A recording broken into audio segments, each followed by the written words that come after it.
샬롬! 9월 첫째 주 큐티 가이드입니다.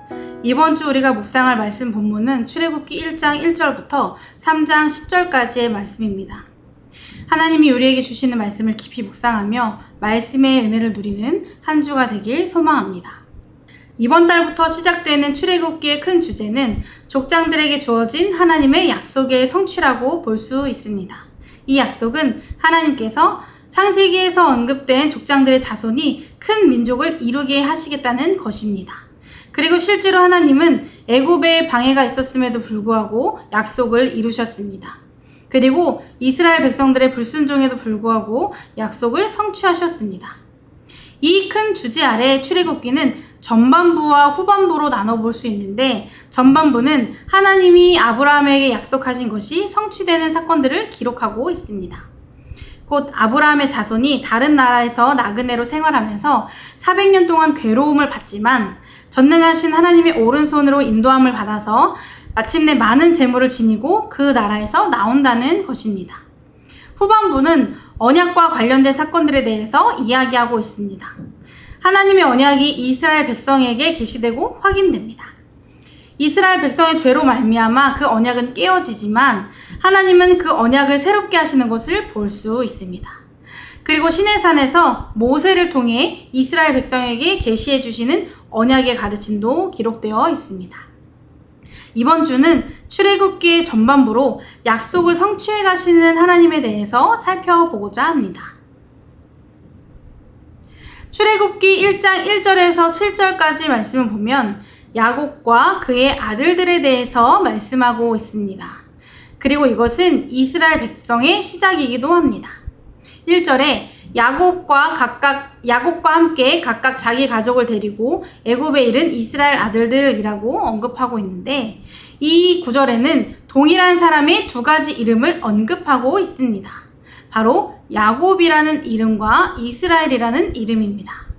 우리는 두 이름을 통해 창세기를 떠올릴 수 있는데, 하나님은 앞서 야곱의 이름을 이스라엘로 바꿔주셨습니다. 그리고 이스라엘이라는 이름을 통해 출애굽기의 이야기와 창세기에서 언급된 하나님의 약속과 연결된다는 것을 볼 수 있습니다. 하나님은 아브라함과 언약을 맺으셨고 그 언약을 야곱에게 확인시켜 주셨습니다. 그리고 그의 이름을 이스라엘로 바꾸시면서 이스라엘 백성들의 시작을 알리셨고 아브라함으로 시작된 언약을 기억하시고 성취해 나가셨습니다.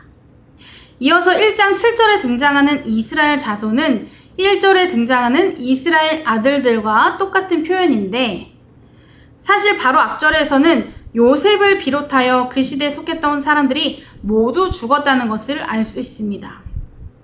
그래서 7절부터는 야곱의 자손에게 초점이 맞춰집니다. 그리고 그들이 바로 이스라엘 백성을 이루었습니다. 생육하고 불어나 번성하고 온 땅에 가득하게 되었더라. 이 표현은 하나님이 에덴 동산에서 최초의 인류에게 명령하신 것뿐만 아니라 야곱에게 약속하신 것과도 연결되어 있음을 볼 수 있습니다. 하나님은 아브라함을 부르셨고 그에게 열방의 아버지가 되게 하겠다는 약속을 하셨습니다. 그리고 하나님은 그 약속을 그의 자손인 야곱에게도 확인시켜 주셨고 마침내 그의 아들들의 자손을 통해 약속의 성취를 이뤄가기 시작하셨습니다. 이처럼 하나님은 자신이 세우신 언약에 대해 소홀히 하지 않으시고 계획해서 확인시켜 주시며 반드시 그 약속을 지킬 것이라고 말씀하셨습니다. 하나님은 우리 각자에게도 약속의 말씀을 주셨고 신실하신 하나님은 반드시 약속을 이루실 것입니다. 말씀을 묵상하시면서 우리 삶에서 이루셨던 하나님의 약속은 무엇이었는지 돌아보고 그 은혜를 다시 한번 깊이 묵상해 보시기 바랍니다. 또한 말씀을 통해 주신 약속이 있다면 그리고 그것이 아직 이루어지지 않고 있다면 초조해하기보다 기도하며 마음을 정돈하여 반드시 이루실 하나님을 기대하며 기다리는 시간을 가져보시기 바랍니다. 반대로 내가 하나님과 한 약속 중에 잊어버린 것은 없는지 돌아보고 우리 자신 또한 하나님 앞에 신실함으로 나아가는 묵상의 시간이 되길 바랍니다. 요셉의 영향으로 이스라엘 백성들은 애굽에서 한동안 편하게 지낼 수 있었습니다. 그러나 요셉의 세대가 다 죽고 애굽에도 새로운 왕이 세워지면서 이스라엘에 큰 위기가 닥칩니다. 1장 8절에 보시면 요셉을 알지 못하는 새 왕이 일어나 애굽을 다스리더니 라고 나와 있습니다. 이 구절을 보면 요셉이 애굽에서 얼마나 영향력이 있는 인물이었는지 알 수 있습니다. 그러나 이제는 그의 영향력이 사라지고 그에 반대되는 새로운 상황이 시작되었습니다. 이스라엘 자손들이 점점 많아지고 더 강해지면서 위협을 느꼈던 바로는 이스라엘 자손들 위에 감독을 세우고 노예로 부리며 고강도의 노동을 시켰습니다. 그의 목적은 그들을 괴롭게 하여 기세를 펴지 못하게 만드는 것이었습니다. 그들의 성장을 막는 것이었습니다. 그래서 그들에게 더욱더 힘든 강도에 일을 시키고 그것도 모자라 아예 그 싹을 잘라내기 위해 히브리 산파들에게 히브리 여인이 해산을 할 때마다 태어나는 아들을 다 죽이라고 명령하였습니다. 그러나 바로의 위협은 전혀 위협적이지 않았습니다. 산파들은 바로 왕보다 하나님을 두려워하여 남자 아기들을 살렸고 하나님은 산파들을 통해서도 이스라엘 자손들을 지키셨습니다. 물론 바로의 횡포로 고난과 고통 속에 이스라엘 백성들이 살았던 것은 맞지만 그럼에도 이들이 이렇게 성장하고 강해질 수 있었던 이유는 이 모든 것이 하나님의 언약이었기 때문입니다. 그래서 그 위협과 고통 중에도 버틸 수 있었던 것입니다. 물론 이스라엘 자손들은 하나님의 언약을 기억 못하고 있었을 수도 있지만 하나님은 한 번도 그 언약을 잊으신 적이 없고 이 언약이 흔들린 적도 없습니다. 그 굳건한 언약으로 이스라엘 자손들은 하나님의 백성이 될 수 있었습니다. 그리고 하나님은 이 혼란한 상황 중에 하나님의 사람으로 쓰실 한 사람을 택하십니다.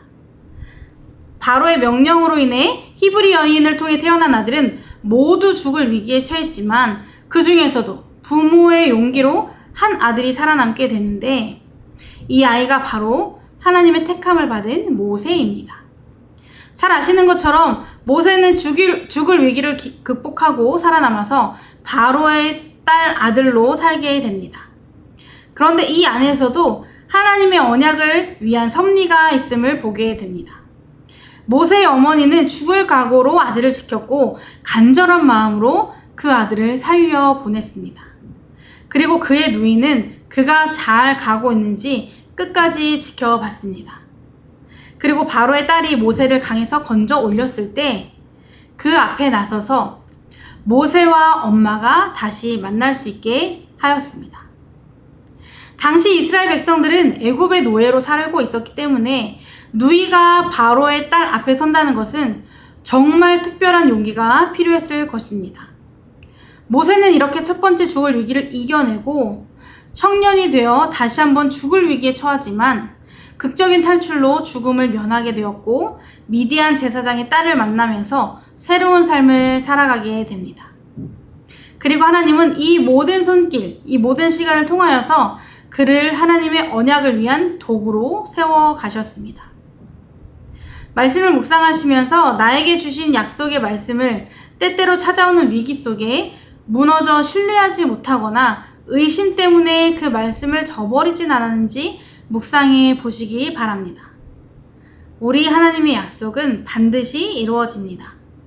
이루어지는 과정 속에 어려움이 있더라도 그 약속의 주인이 하나님이시기 때문에 그 위기를 기회로 바꿔서 이루실 것입니다. 2장 마지막 부분을 보면 이렇게 말씀하고 있습니다.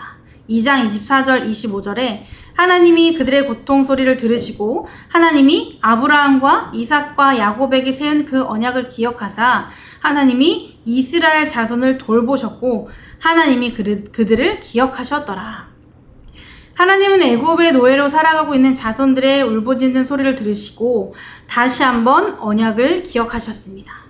그리고 이 부분은 애굽에서 노예 생활을 하고 있는 사람들에 대한 이야기가 아닌 이들이 하나님과 언약 관계에 있는 사람들로 정의될 것이라는 점을 상기시켜 줍니다.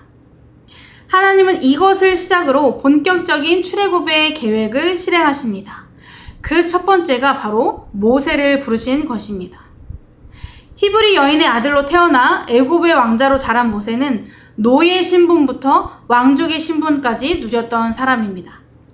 그런 모세는 지금까지 살아온 삶을 떠나 미디안 제사장의 딸을 만나게 되면서 평범한 목자로 살게 됩니다. 3장에 보면 장인 이드로의 양떼를 치던 모세는 광야 서쪽으로 가다가 하나님의 산 호렙에 이르게 됩니다. 모세가 도착한 이 산은 신의 산이라고 불리기도 하는데 앞으로 모세가 하나님을 만나게 되는 장소이며 모세가 하나님을 대면하게 되는 장소, 그리고 십계명을 받는 장소가 됩니다. 그래서 이 산을 하나님의 산이라고도 합니다. 모세는 양을 치던 중에 이 산에 도착하게 됩니다. 그리고 모세는 이곳에서 불타오르는 떨기나무를 보게 됩니다.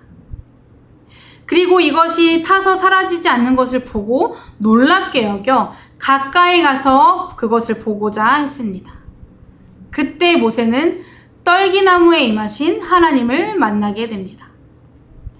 거룩하신 하나님을 만난 모세는 하나님의 인도하심을 따라 겸손함으로 그 앞에 나아갔고, 하나님은 모세를 거룩한 하나님의 사람으로 세우셨습니다. 두려워 떨고 있는 그에게 6절을 통해 내 조상의 하나님이라고 말씀하시며 모세가 아브라함과 이삭과 야곱의 자손이라고 분명하게 밝히시고, 모세 또한 하나님이 언약을 맺으신 이스라엘 백성에게 속해 있다는 것을 확인시켜 주십니다. 그러면서 하나님은 현재 이스라엘 백성의 현실을 말씀하시며 앞으로 이루실 언약에 대해 말씀하시고 이 일에 모세를 사용하시겠다고 말씀하셨습니다. 하나님은 자신이 세우신 언약을 이루시기 위해 그에 필요한 모든 계획을 세우시고 때에 맞춰 하나님의 사람들을 사용하셨습니다. 때로는 외부인을 통해 이루시기도 하셨지만 대부분 이스라엘 공동체에 속한 사람들을 통하여 역사하셨습니다. 아브라함과 세우신 언약을 그의 자손인 모세를 통해 이루셨고 후에 예수님을 통해 이 모든 것을 완성하셨습니다. 하나님은 우리 삶에도 역사하셔서 하나님의 뜻과 계획에 따라 우리를 사용하시고자 합니다. 하나님의 언약을 이루시기 위해 우리를 부르시고 그에 맞게 준비시키십니다. 말씀을 묵상하시면서 각자 자기 자신을 향한 하나님의 부르심에 대해 생각해 보시기 바랍니다. 그리고 그 부르심 앞에 겸손함으로 나아가고 있는지, 우리의 삶을 하나님께 드리고 있는지 돌아보시기 바랍니다. 우리는 하나님의 은혜로 구원을 받게 된 하나님의 백성인 것과 동시에 또한 하나님이 사용하시는 구원의 통로이기도 합니다. 하나님의 언약을 이루는 데 쓰임받는다는 것은 우리에게 정말 큰 특권입니다. 우리의 연약함을 넘어서 일하시는 하나님을 기대하며 우리의 능력이 아닌 하나님의 능력을 의지하여 거룩하신 하나님의 거룩한 도구로 쓰임받는 성도님들의 삶이 되기를 주님의 이름으로 축복합니다.